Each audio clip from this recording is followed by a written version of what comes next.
तो विक्रम जी, पहला सवाल तो ये है कि हनुमान चालीसा क्यों? इसका जवाब तो है कि क्यों नहीं।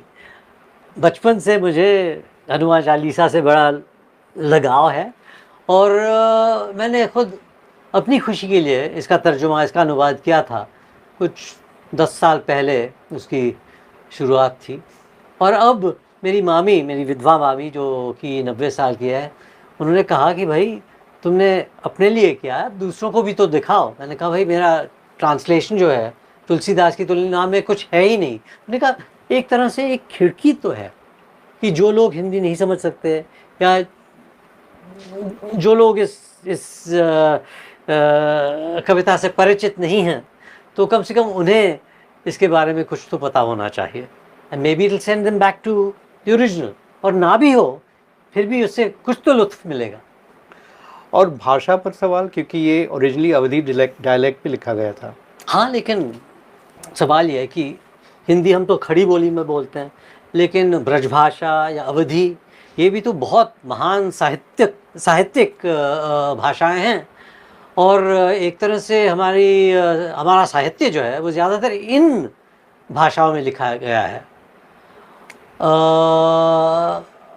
और हाँ, कह सकते हैं कि आधुनिक युग में अब हम अधिकतर खड़ी बोली में लिखते हैं, लेकिन जो लोग हनुमान चालीसा को याद करते हैं, जो इसको जपते हैं, अवधी में तो जपते हैं।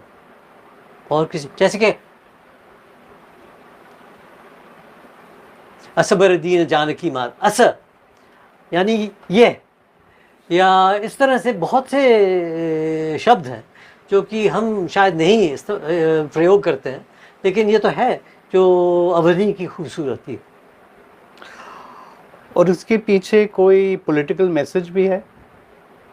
कुछ खास नहीं, लेकिन ये है कि हनुमान जी इतने घमंडी नहीं थे जैसे कि हमारे आजकल के सियासतदान हैं, राजनैतिक हैं। हाँ, लोग राजनीतिक कहते हैं, असल में राजनैतिक कहना चाहिए। आखिर नीति से नैतिक तो क्यों नहीं। लेकिन हाँ, वो किसी दूसरी चीज़, किसी दूसरे जने की सेवा में थे।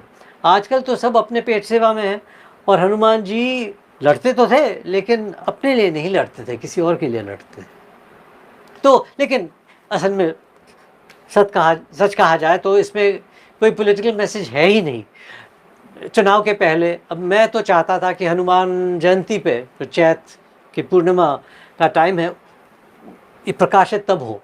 फिर मैंने सोचा भाई ये झमेले में, ये क्या कहते हैं, चुनाव के झमेले में पड़ जाएगा, तो इसे अवॉइड करना चाहिए। तो मैंने कहा ठीक है, बाद में अपने जन्मदिन के जून में, अपनी सालगिरह पे, तभी मैं इसे शाया करूँगा, तभी मैं इसे प्रकाशित करूँगा।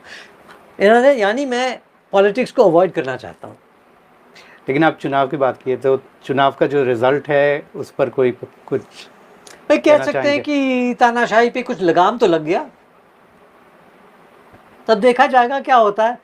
भारत महान देश है, कोई इसे इधर उधर, मतलब जो जहर हमारे नसों में बहना शुरू हो गया है, टाइम लगेगा इसे निकालने में। लेकिन आप जर्मनी को सोचिए, जर्मनी में यहूदियों के खिलाफ इतनी नफरत थी, लेकिन 20 साल बाद देखिए कुछ ऐसा नहीं है। जो अपने देशवासी के खिलाफ नफरत पैदा करता है, वो तो मैं सोचता हूँ वो क्या कह सकते हैं, गद्दार है एक तरह से।